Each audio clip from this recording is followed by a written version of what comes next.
NEET 2025 முடிக்கவே முடியலைன்னு நிறைய பேர் இன்டர்வியூலே அழுதாங்க, கவலைப்பட்டாங்க. ஆனால் அதுக்கான முக்கியமான காரணம் என்னென்னா, இந்த வருஷம் டிஃப்ரெண்ட் டைப்ஸ் ஆஃப் கொஷின்ஸ் நிறைய வந்தது. அந்த மாதிரி நிறைய பேருக்கு தெரியாது, ஃபஸ்ட்டு ப்ராக்டிஸும் பண்ணலை. என்னென்ன டைப்ஸ் ஆஃப் கொஷின்ஸ் வந்திருக்குன்னா, சிங்கிள் சாய்ஸ் எம்சிக்யூ. ஆக்சுவலாக இதுதான் வரும். ஒரு 4-5 இயர்ஸ் பேக் 180 கொஷின் எம்சிக்யூ தான் இருந்தது. அதுக்கப்புறம் பாருங்கள், statement 1 and statement 2, 2 statement type problems and multi statement. இதுதான் பிரச்சனையே. இந்த மல்டி ஸ்டேட்மெண்ட் ப்ராப்ளம் எத்தனை கொஷின் வந்திருக்குன்னா 23 கொஷின்ஸ் வந்திருக்கு. ஸோ கெமிஸ்ட்ரியில் அதிகமாக வந்திருக்கு. ஸோ இதுதான் பசங்களுக்கு நிறைய டைம் வேஸ்ட் ஆகிடுச்சு. அதனால தான் பேப்பர் முடிக்க முடியல. அதுக்கப்புறம் அசசன்டேஷன் 7 தான். யூஸ்வலாக அது எப்போ வர்றது தான். அப்புறம் மேட்ச் த ஃபாலோயிங்கில் ஒரு 4 or 5 வரும், ஒரு 6-7 அப்படி இதுக்குள்ளே லெஸ் தென் 10 தான் வரும். ஆனால் இந்த வருஷம் 17 கொஷின்ஸ் வந்திருக்கு. இந்த 2 தான் பிரச்சனையே இந்த வருஷம் பேப்பர் முடிக்காமல் இருக்கிறதுக்கு.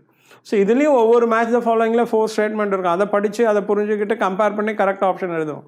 ஸோ 17 into 4 உங்களுக்கு 68 ஸ்டேட்மெண்ட் வருது. இங்கே ஒரு மல்டி ஸ்டேட்மெண்ட், நீங்கள் 2னா கூட 6. ஸோ உங்களுக்கு என்ன வரும்? உங்களுக்கு 46, 3னா 69. ஸோ அப்போ எவ்வளோ டைம் கன்சியூமிங்காக இருக்கும் பாருங்கள். அதுதான் ப்ராப்ளம். இந்த 2 டைப் ஆஃப் கொஷின்ஸ் தான் பிரச்சனை. 2மே ரொம்ப ஜாஸ்தியாக வந்திருக்கு. அதனால தான் பேப்பர் முடிக்க முடியல. ஓகே, அதுக்கப்புறம் டயக்ராம் பேஸ்டு 3 தான் வந்திருக்கு. டயக்ராம் ஈஸியாக பண்ணிவிடுவீங்க, பட் அதில் கொஞ்சம் எக்ஸ்ட்ரா வந்திருக்கலாம். பட் எது கஷ்டமோ அதில் ரொம்ப ஜாஸ்தி நம்பர் ஆஃப் கொஷின்ஸ் வந்திருக்கு. ஓகே, ஸோ ஃபிசிக்ஸில் எல்லாமே உங்களுக்கு எம்சிக்யூ தான். அண்ட் கெமிஸ்ட்ரியில் தான் பாருங்கள், இங்கே இதில் ஒரு 5 கொஷின்ஸ், இதில் ஒரு 6. ஸோ 11 கொஷின்ஸ் வந்துடுச்சு உங்களுக்கு. அதுதான் problem. Around 30% of the questions. Okay, and botany, zoology. So இதுதான் ப்ராப்ளமே உங்களுக்கு. இந்த இதுதான் பேப்பர் முடிக்க முடியாமல் போனது காரணம். இதுவும் தான் உங்களுக்கு.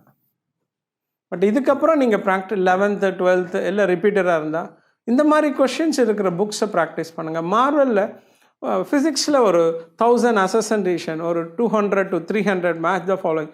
இந்த மாதிரி ஒவ்வொரு டைப் ஆஃப் கொஷின்ஸுக்கும் மெட்டீரியல் ரெடி பண்ணி அதை ப்ராக்டிஸ் பண்ண வைக்கிறோம். அப்பார்ட் ஃப்ரம் எம்சிக்யூ, இப்போ இதுக்கப்புறம் என்ன பேட்டர்ன் ஆஃப் கொஷின் வந்தாலும் அந்த பேட்டர்னில் நாங்கள் ஒவ்வொரு சாப்டருக்குமே ஒரு டெஸ்ட்டு கண்டக்ட் பண்ணிடுறோம் தனியாக. Only match the following, only assertion type, apart from MCQ. So நீங்களும் நெக்ஸ்ட் இயர் நீட்டில் நல்ல மார்க் எடுத்து கிராக் பண்ணணுன்னா எங்களோட லைவ் ஆன்லைன் கிளாஸஸ் ரிப்பீட்டர்ஸ்க்கு ஆஃப்லைனும் எடுக்கிறோம். ஸோ கீழே இருக்கிற நம்பர் கால் பண்ணி நீங்கள் என்ரோல் பண்ணலாம். ஜூன் 1st வீக்லேருந்து எங்களோட நீட் கோச்சிங் ஸ்டார்ட் பண்ணுறோம்.